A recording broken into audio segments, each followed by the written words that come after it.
Hey students, welcome to KTC. देखिए students, यहाँ पे आज जो हम करने वाले हैं ना, ये हमारा है sample paper which is provided by your CBSE, है ना। सीबीएसई की साइट पे आपका सैम्पल पेपर्स होते हैं जो कि आपके मोर देन 85 टू 90% क्या है, आपके श्योर शॉट होते हैं कि यहाँ से आपके क्वेश्चंस आएंगे एग्जाम में, है ना। तो that's why it's very much important कि आप इसको रिवाइज करके जाओ ही जाओ। रिवाइज का इसको बाय हार्ट करके चले जाओ, है ना। इसमें जो भी टॉपिक्स पूछे हैं, जो भी क्वेश्चंस पूछे हैं, वो आप एकदम से सॉल्व करके जाओ 110%। ठीक है, आपको आना चाहिए ये, because this will give you an edge over the competition. ठीक है, आपको यहाँ से क्वेश्चंस आएंगे ही आएंगे। अगर क्वेश्चन एग्जैक्ट नहीं आता है तो उसमें पूछे हुए जो आपके जो टॉपिक्स है ना, वो जरूर वहां से आएंगे। ठीक है, तो देखिए चलिए स्टार्ट करते हैं क्वेश्चंस को करना। ठीक है, और एक और चीज कि जो आपका 70 मार्क्स का जो पूरा पेपर है ना, वो आपका डिफरेंट सेक्शंस में डिवाइड होता है। Section A, B, C, D, इस तरीके से, है ना। कुछ एमसीक्यूज होते हैं, कुछ असर्शन डिविजन्स होते हैं, कुछ वेरी शॉर्ट टाइप क्वेश्चन, कुछ लॉन्ग टाइप क्वेश्चन।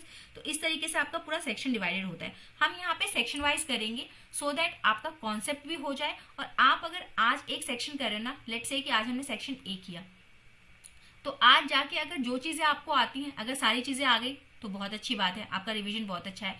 अगर नहीं, कुछ छूट रहा है, कुछ गलत हो रहा है यहाँ पे, तो आप उसको रिवीजन करो, तब दूसरा सेक्शन अटेम्प्ट करो, है ना। तो इससे क्या है, आपका कॉन्फिडेंस बढ़ेगा, है ना। कॉन्फिडेंस लेवल बूस्ट होगा, और कॉन्फिडेंस बहुत बड़ा रोल प्ले करता है आपके फाइनल एग्जाम्स में। ठीक है, इट इज मतलब आजमाया हुआ नुस्खा है, प्लीज इसको फॉलो जरूर करें। ठीक है, तो चलिए आते हैं क्वेश्चन पे हम। देखिए फर्स्ट क्वेश्चन कह रहा है कि आपका कह रहा है कि a uniform electric field pointing in positive x direction exist in a region. ठीक है, let A be the origin and B be a point on x axis at a इतना सेंटीमीटर। ठीक है, तो इसके लिए हमको क्या है, एक ग्राफ बनाना पड़ेगा। हमको बना लेते हैं। ये हमारा एक्स एक्सिस, ये हमारा वाई एक्सिस। सिर्फ पॉजिटिव की बात की है, पॉजिटिव डायरेक्शन की, तो हम पॉजिटिव वाला क्वाड्रेंट ही लेंगे, है ना। यहाँ पे एक्स भी हमारा पॉजिटिव होता है, वाई भी हमारा पॉजिटिव होता है, तो ले लेते हैं। फिर इसने हमको कहा कि ए इज ओरिजिन, मान लिया हमने origin. B is at a distance 1 centimetre. ठीक है, सॉरी, जो बी है हमारा at distance 1 centimetre in positive. ठीक है, मान लिया 1 सेंटीमीटर पे बी है हमारा। और सी जो है ये कह रहा है कि वाई एक्सिस पे है एट 1 सेंटीमीटर, ये भी हमारा इसमें है। फिर कह रहा है कि जो इलेक्ट्रिक फील्ड का जो डायरेक्शन था वो पॉजिटिव वाले डायरेक्शन में है हमारा,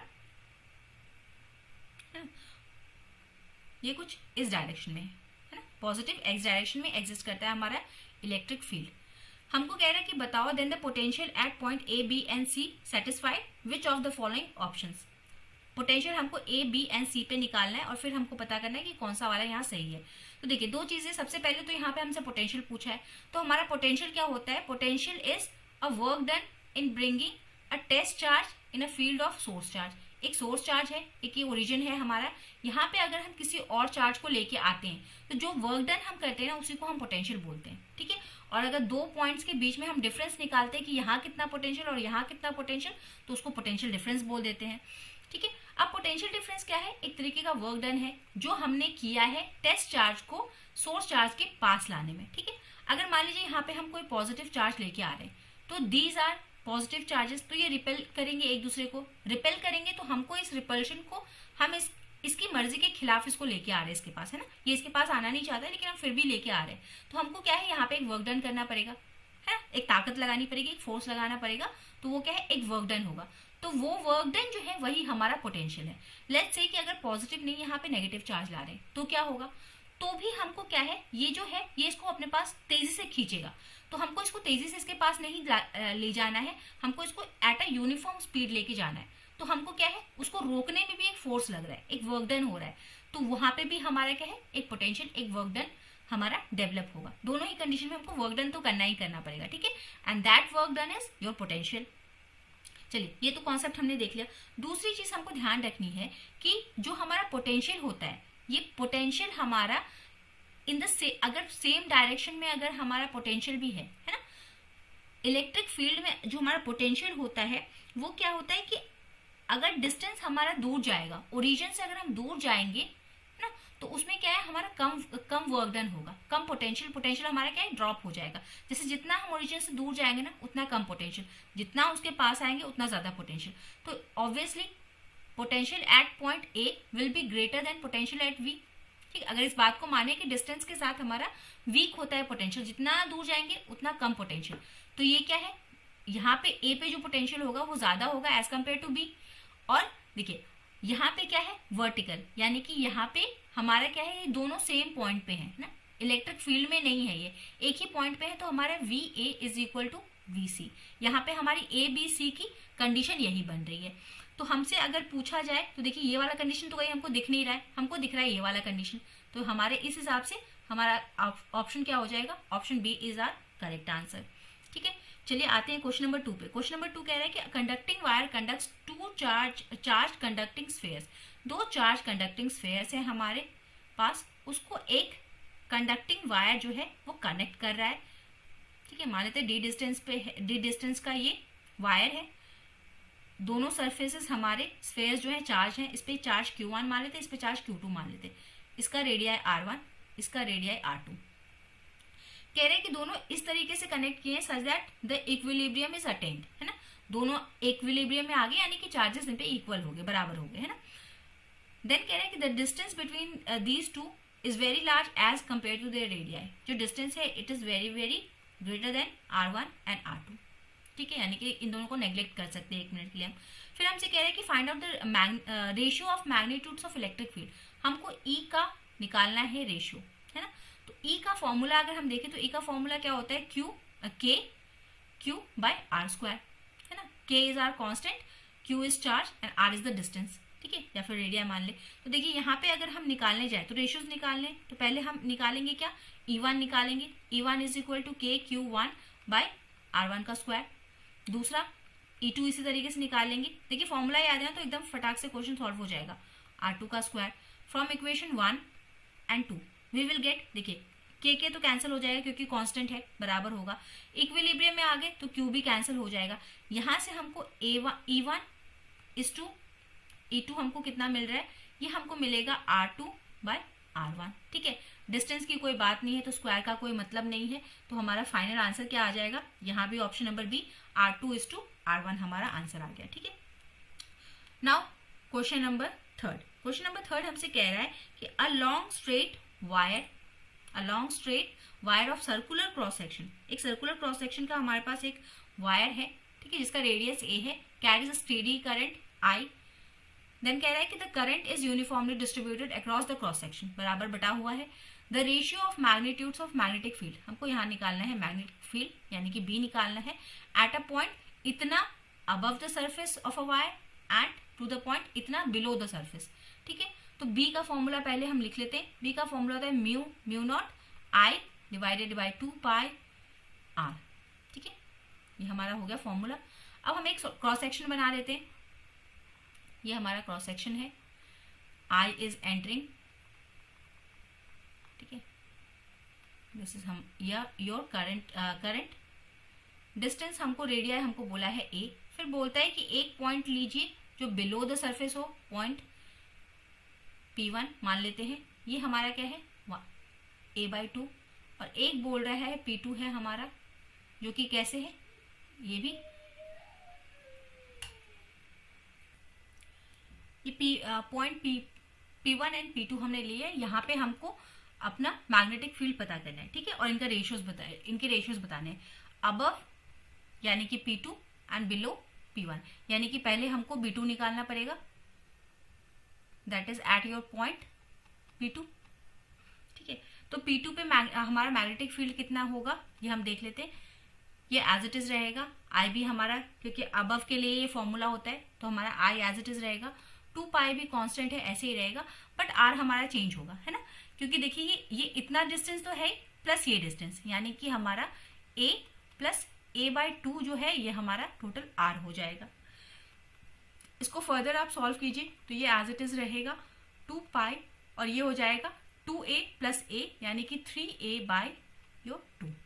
ठीक है, 2 से 2 कैंसिल, ये हमारा इक्वेशन 1 है।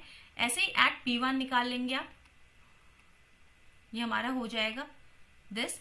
यहाँ पे देखिए करंट, जैसे ही हमारा R जो है ना, R डिस्टेंस हमारा हाफ हुआ, तो करंट हमारा कितना है, 4 डबल डिक्रीज हो जाएगा, ये 2 पाई। यहाँ पे डिस्टेंस हमारा क्या है, A2 इंटू A2 2 से 2 कैंसिल हो जाएगा, और जब इसको आप आगे सॉल्व करोगे तो ये आएगा म्यू नॉट बाई आई, यहाँ 4 आ जाएगा, ये वाला 4 नीचे आ जाएगा, पाई ए। ठीक है, अब हमको रेशियोज निकालने हैं किसमें, B2:B1 निकालना है हमको।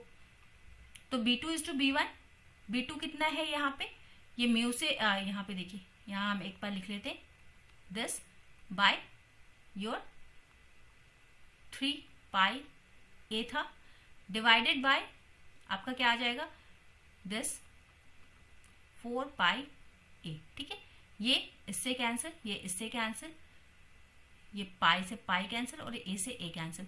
हमारे पास यहाँ बचा 1/3 डिवाइडेड में 1/4, यानी कि इसको लेके जाएंगे तो ये 1/3 यहाँ रह जाएगा और ऊपर चला जाएगा 4/1, यानी कि जो हमारा आंसर आएगा वो 4:3 का आएगा, है ना, 4:3। इसको कट करने के बाद 4:3 हमारा आंसर आएगा। B2:B1 is equal to 4:3 answer आ गया। नेक्स्ट क्वेश्चन नंबर 4 कहता है कि the diffraction effect can be observed in. Diffraction क्या होता है कि देखिए किसी अंधेरे रूम में ना टॉर्च जला के देखिएगा तो आपको लाइट्स जो है वो कुछ इस तरीके से स्प्रेडेड दिखेंगी। अगर वॉल पे आप लगा के देखोगे तो कुछ इस तरीके से स्प्रेडेड दिखेंगी।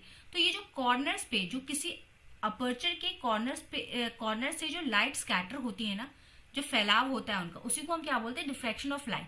दिस फिनोमिना इज कॉल्ड आपका डिफ्रैक्शन ऑफ लाइट। तो ये लाइट में तो हमने देख लिया, टॉर्च वाला एग्जाम्पल हमको साफ साफ बताता है कि यहाँ पे देयर इज अ डिफ्रैक्शन, तो लाइट में तो होता ही होता है। ऐसे ही आप अगर अपने फोन के स्पीकर में या फिर लैपटॉप के स्पीकर पे अगर आप देखोगे ना तो वहां पे कुछ ऐसा इमेज बना होता है कि स्पीकर सा है ये, और यहाँ पे कुछ इस तरीके से फैलाव दिखता है, यानी कि आपका जो साउंड है, साउंड में भी आपका क्या है, ये डिफ्रैक्शन होता है। तो sound waves and light waves दोनों में हमको दिखती हैं। तो इस तरीके से हमारा आंसर क्या हो जाएगा, ऑप्शन नंबर डी हो जाएगा कि दोनों में हमको डिफ्रैक्शन देखने को मिलता है। Next coming to the question number 5। Question number 5 कहता है कि a capacitor consisting of 2 parallel plates, ठीक है, with the area of cross section is equal to your 0.01 metre square. Area of cross section हमारा कितना है प्लेट्स का, इतना मीटर स्क्वायर। फिर कहता है हमारे पास कि डिस्टेंस कितना है हमारे पास, separated by a distance of 0.0001 metres. फिर कहता है कि the voltage across the plate varies at a rate, ये 108 नहीं है, ये 10⁻8 है। तो कह रहे हैं वोल्टेज जो हमारा, जो वोल्टेज का जो वेरिएशन है वो कैसा है, delta V is equal to our what, 10⁻8 volt पर सेकेंड। ठीक है, और कह रहे हैं कि now you find the value of displacement current, यानी कि ID हमको बताना है। ठीक, तो ID का अगर देखिए आपको फॉर्मूला पता है ना, कैपेसिटर वाला चैप्टर है आपका, तो अगर ID का फॉर्मूला पता है, ID का formula is what, your epsilon not into में area of cross section into voltage divided by your distance. ये फॉर्मूला है, इसमें वैल्यूज पुट कीजिए, एग्जैक्ट आंसर आएगा। एप्सिलॉन नॉट की वैल्यू आपको पता होनी चाहिए। एप्सिलॉन नॉट की वैल्यू कितनी है, 8.85 इंटू 10⁻⁻12 मीटर्स। ठीक है, -12 मीटर्स, ये हमारा एप्सिलॉन नॉट की वैल्यू होगी। Area of cross section metres में ही दिया है, ये भी मीटर्स में दिया है, no need to convert anything, ये हमारा हो गया।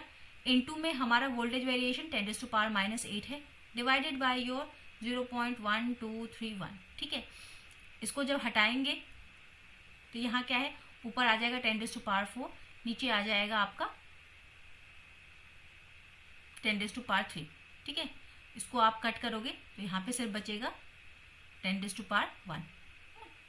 तो देखिए ये प्लस का, ये माइनस का, तो ये तो हमारा एज इट इज रहेगा 8.85 ऐसे रहेगा। ये एक 8 और ये एक 9 है ना, तो 10⁻⁻12 और प्लस 9, इसको जब आप सॉल्व करोगे तो 10⁻3 बचेगा, माइनस का 3, तो आपका आंसर क्या हो जाएगा 8.85 इंटू 10⁻3 एम्पियर्स। ठीक है, तो इतना हमारे पास यहाँ पे डिस्प्लेसमेंट करंट आएगा इन दिस कैपेसिटर। ठीक, नेक्स्ट क्वेश्चन नंबर 6 कहता है कि इन अ सीरीज LCR सर्किट, एक LCR सर्किट है, मतलब कि वहां पे हमारा रेजिस्टेंस, कैपेसिटेंस और इंडक्टेंस तीनों चीजें हैं, और तीनों के अक्रॉस वोल्टेज जो है ये हमारा 10 वोल्ट्स का है। ठीक है, यानी कि हमारा IR is equal to IXC is equal to IXL, तीनों कितना है हमारा 10 वोल्ट है। फिर कह रहा है if the capacitance is short circuited, अगर कैपेसिटेंस शॉर्ट सर्किट हो जाता है तो हमारा XC and XL are equal. ठीक है, दोनों को हम बराबर लिख सकते हैं।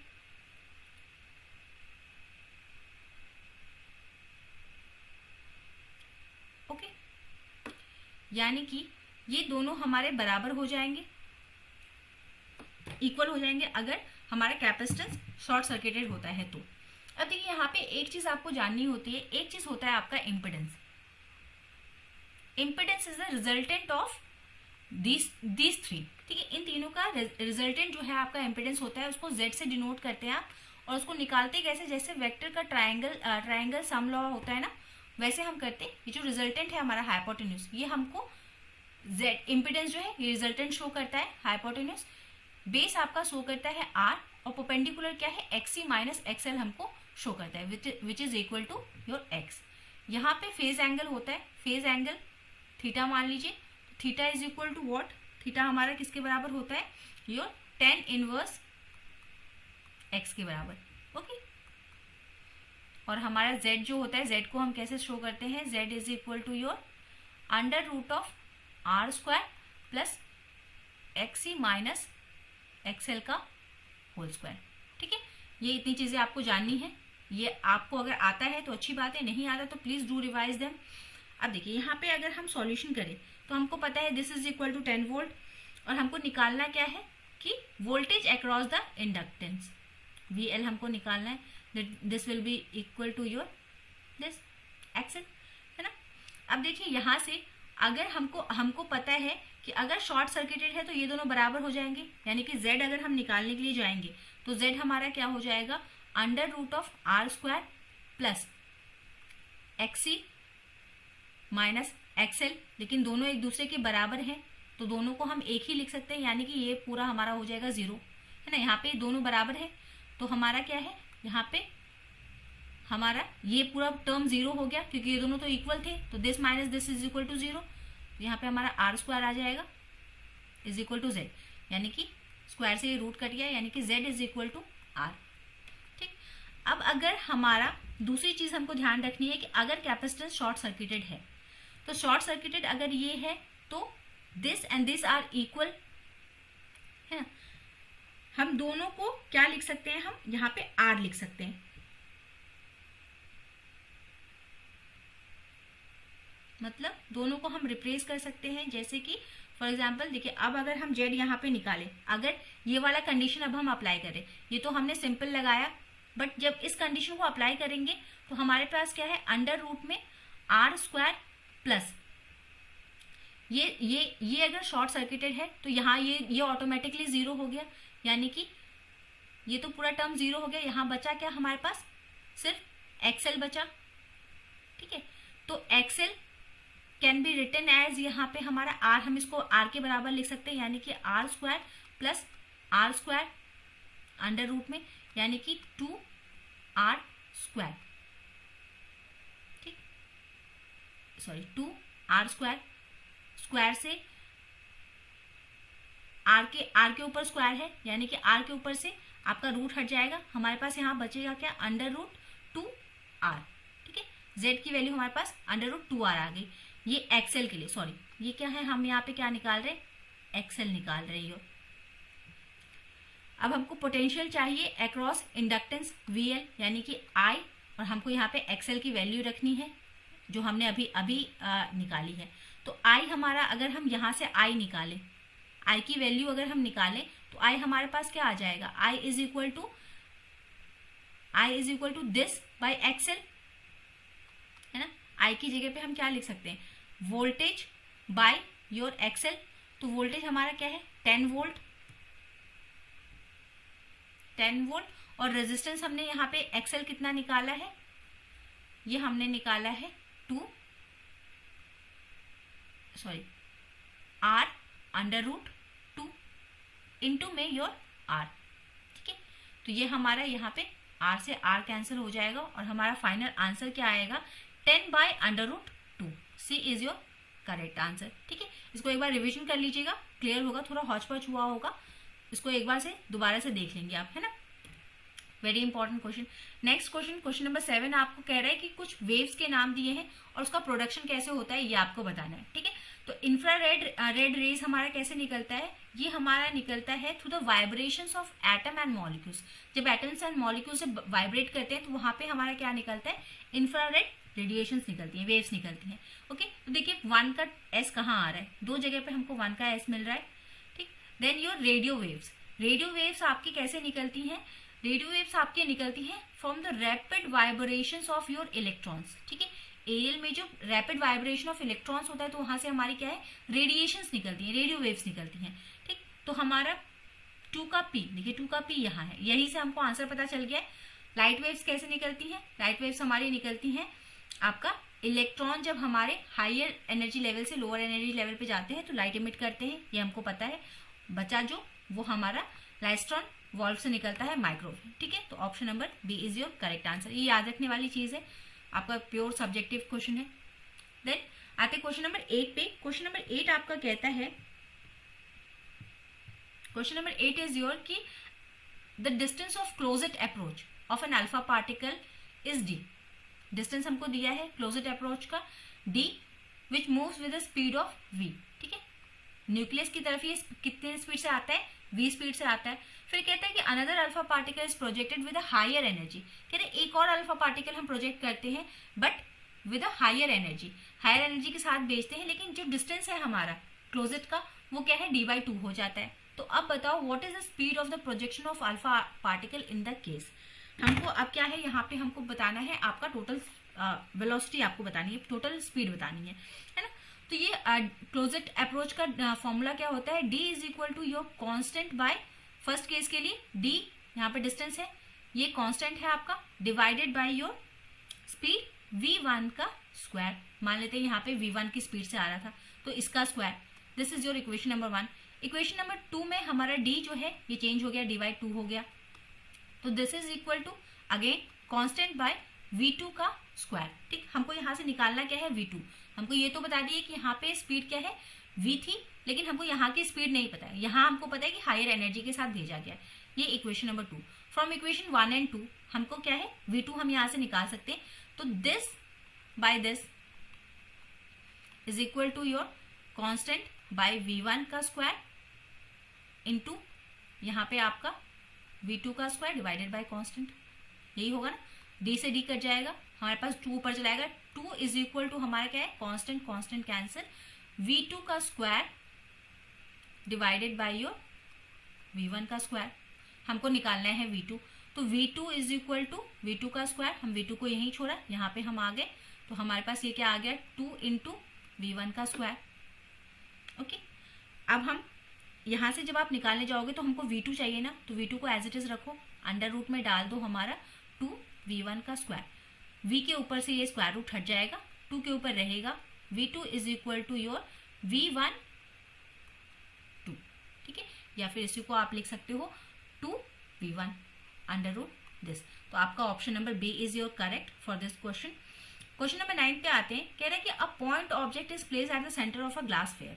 कह रहे एक ग्लास फेयर है, उसके सेंटर पे एक पॉइंट ऑब्जेक्ट रखा हुआ है। ठीक है, और इसका रेडियस क्या है आपका 6 सेंटीमीटर है इस स्फेयर का। और कह रहा है कि स्फेयर का रिफ्रैक्टिव इंडेक्स यानी कि μ1 जो है आपका, μ1 कितना है आपका, यहाँ पे μ1 यानी कि ग्लास का रिफ्रैक्टिव इंडेक्स क्या है आपका 1.5 है। तो यहाँ पे एक और मीडियम है, एक तो ग्लास है, एक और मीडियम है एयर। तो एयर यानी कि μ2 ले लेते हैं, इसका रिफ्रैक्टिव इंडेक्स 1। ठीक है, ये हमारा पॉइंट ऑब्जेक्ट है जो कि सेंटर पे रखा हुआ है। इसकी डिस्टेंस हमारी क्या मानेंगे हम, r is r 6 centimetre and your object distance is also u is also 6 centimetre. देखिए इसमें भी अगर हमको फॉर्मूला पता है तो हम क्या है, हमसे यहाँ क्या पूछा है, वर्चुअल इमेज बनेगी इससे, जिसका हमको डिस्टेंस बताना है, यानी कि हमको निकालना क्या है, v निकालना है, ऑब्जेक्ट इमेज डिस्टेंस हमको निकालना है। तो फॉर्मूला हमको पता है कि फॉर्मूला क्या होता है हमारा, फॉर्मूला होता है μ2 by your image distance minus μ1 divided by your object distance is equal to this, μ2 minus μ1 divided by your r। ठीक है, हमको सभी की वैल्यूज पता है, r पता है हमको, μ2 μ1 पता है और दिस ये हमको पता है। वैल्यूज आप रखेंगे आपको आंसर यहाँ से निकल जाएगा आसानी से। ठीक है, μ2 हमारे पास क्या है, μ2 is your 1 divided by this we don't know, minus इसको 1.5 को अगर हम पॉइंट को रिमूव कर ले तो हम इसको ऐसे कर सकते हैं ना कि इट इज़ 3/2, है ना, हम लिख सकते हैं ना, ये हो जाएगा, ये सॉरी दिस 3/2 इसको हम लिख सकते हैं। तो आप लिख लेंगे इसको 3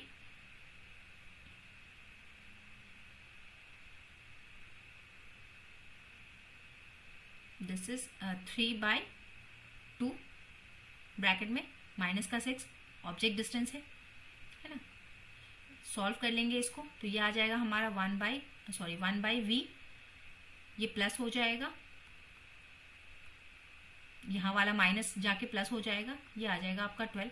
इसको अगर आगे आप कंटिन्यू करेंगे, सॉल्व करेंगे तो ये आपको यहाँ पे जो आपका डिस्टेंस है v जो है ये आपका -6 सेंटीमीटर का आपका आ जाएगा। ठीक है, तो आपका इमेज जो बनेगा, वर्चुअल इमेज जो बनेगा, इसको आप सॉल्व कर लेंगे ना। इसको जब आप सॉल्व करोगे तो आपको -6 सेंटीमीटर मिलेगा, यानी कि जो हमारी इमेज है, जो वर्चुअल इमेज है, वो कहाँ बनेगी, -6 सेंटीमीटर पे आपकी बनेगी। ठीक है, क्वेश्चन नंबर 10 कह रहा है कि colour observe on a CD compact disc पे जो आपको कलर्स दिखते हैं ना, उसको आधा तिरछा करके देखेंगे ना आप लाइट में, तो आपको उस पर रेनबो कलर्स दिखेंगे। तो रेनबो कलर्स जो हमको दिखते हैं वो किस फिनोमेना की वजह से दिखते हैं हमको, तो वो हमको डिफ्रैक्शन की वजह से दिखते हैं। इसको याद करना है, थ्योरी है, कुछ इसमें दिमाग नहीं लगाना है। हाँ, आपको यहाँ पे एक और काम ये करना है कि आपको रिफ्लेक्शन का मतलब पता होना चाहिए, इसके लॉस पता होने चाहिए, डिस्पर्जन क्या होता है, इसके एग्जाम्पल कहाँ कहाँ देखने को मिलते हैं ये याद करेंगे, एब्जॉर्प्शन क्या होता है, इसके एग्जाम्पल्स कैसे हम इसको समझ सकते हैं, वो आपको पूरा देखना है। ठीक है, मतलब यहाँ पे जो 4 चीजें पूछी है ना, उनका कॉन्सेप्ट आपको बहुत ज्यादा क्लियर होना चाहिए। ओके, हो सकता है कि नेक्स्ट क्वेश्चन जो आए वो रिफ्लेक्शन से आ जाए या डिस्पर्जन से आ जाए। ठीक है, तो हमको सैंपल दिया है, मतलब आपको ऐसे टॉपिक से क्वेश्चन पूछे जा सकते हैं ना। चलिए, next question is your question number 11 कह रहे हैं the number of electrons made available for conduction by a dopant atom depend strongly upon what. ठीक है, डोपेंट या डोपिंग क्या होती है, doping is a process of adding impurity. ठीक है, हम किसी एक एलिमेंट में, किसी एक प्योर एलिमेंट में हम जब कुछ इम्प्योरिटीज डालते हैं to improve its quality. For example कि अगर हम गोल्ड की कोई भी चीज पहनते हैं ना, तो इट इज नॉट 24 कैरेट्स, है ना, इसमें हम इम्प्योरिटीज ऐड करते हैं। वाई, बिकॉज आयरन जो गोल्ड है आपका प्योर फॉर्म में वो बहुत ज्यादा ब्रिटल होता है, टूट जाता है, तो हम उसमें इम्प्योरिटीज ऐड करते हैं। वैसे ही हमको जो सेमीकंडक्टर्स होते हैं ना, उसमें हमको इलेक्ट्रॉन्स के मूवमेंट से करंट होता है, तो हमको उसमें इलेक्ट्रॉन्स के नंबर्स को बढ़ाने के लिए हम क्या करते हैं, उसमें डोपिंग करते हैं, कुछ एलिमेंट ऐड करते हैं। तो कह रहे हैं कि वो जो इलेक्ट्रॉन अवेलेबल होते हैं ना हमको, वो किस पे डिपेंड करते हैं, डोपेंट एटम की, मतलब किस चीज पे डिपेंड करेंगे, डोपिंग लेवल पे, कि कितना हमने डोपिंग किया है। Increase in the ambient temperature, temperature बढ़ाने पे डिपेंड करेगा, टेम्परेचर पे डिपेंड करेगा, एनर्जी गैप पे डिपेंड करेगा, या फिर option A and B both are correct. ठीक है, देखिए इसका आंसर क्या है ना कि डोपिंग लेवल पे डिपेंड करता है, जितना डोपिंग आप करोगे उतना ज्यादा आपको इलेक्ट्रॉन्स अवेलेबल होंगे। Then moving to the next question, and this is the last question of your sample paper of MCQ pattern. MCQ pattern की जो क्वेश्चन है उसमें 12 क्वेश्चन पूछे गए हैं आपके, तो उसका ये लास्ट क्वेश्चन है। कह रहे हैं कि if a copper wire is stretched to make its radius decrease by 0.1%, हमारा रेडियस क्या है, डिक्रीज कर रहा है 0.1% से। तो कह रहे हैं what is the percentage change in its resistance approximately, हमको बताना है कि रेजिस्टेंस में कितना चेंज होगा अगर हमने रेडियस को हमने 0.1% से डिक्रीज कर दिया। ठीक है, तो रेजिस्टेंस का हमको फॉर्मूला पता होना चाहिए। Resistance is what, resistivity L/A, यानी कि it is directly proportional to length and inversely proportional to your area of cross section. तो अगर रेडियस की बात हो रही है तो मतलब कहीं ना कहीं हमारा जो है एरिया इफेक्ट हुआ होगा, लेकिन वॉल्यूम जो है हमारा, वो वॉल्यूम हमारा सेम रहा होगा। ठीक है, तो देखिए इसको हम वॉल्यूम में कन्वर्ट करने के लिए हम क्या करेंगे, this will be multiplied by your A and A. ठीक है, लेंथ इंटू एरिया अगर कर देंगे तो हमको वॉल्यूम मिल जाएगा। तो यहां से हमको क्या मिल जाता है, rho R is equal to rho LA by A का स्क्वायर। रो वो सेम रहेगा, it is a constant for any material. ठीक है, जिस मटेरियल, ये कॉपर वायर है तो कॉपर वायर की रेजिस्टिविटी अपनी एक फिक्स रहेगी। ठीक, L इंटू ए हमारा क्या है, वॉल्यूम हो जाएगा। This will also be constant, क्योंकि वॉल्यूम तो हमारा चेंज नहीं हो रहा है ना, हमने सिर्फ उसका जो हमने क्या है, क्रॉस सेक्शन उसका चेंज किया है। तो ये जो R है ये हमारा क्या हो जाएगा, पाई R का, पाई R स्क्वायर का स्क्वायर। ओके, तो इसको अगर हम लिखना चाहें तो अगर हम देखें तो यहाँ पे हमारा जो रेजिस्टेंस है it is inversely proportional to, हमने आर में वेरिएशन किया और किसी चीज में नहीं, ये कांस्टेंट है, ये कांस्टेंट है, ये कांस्टेंट है, सारी चीजें कांस्टेंट है, तो ये हमारा कितना है 4 टाइम्स से रिड्यूस कर गया।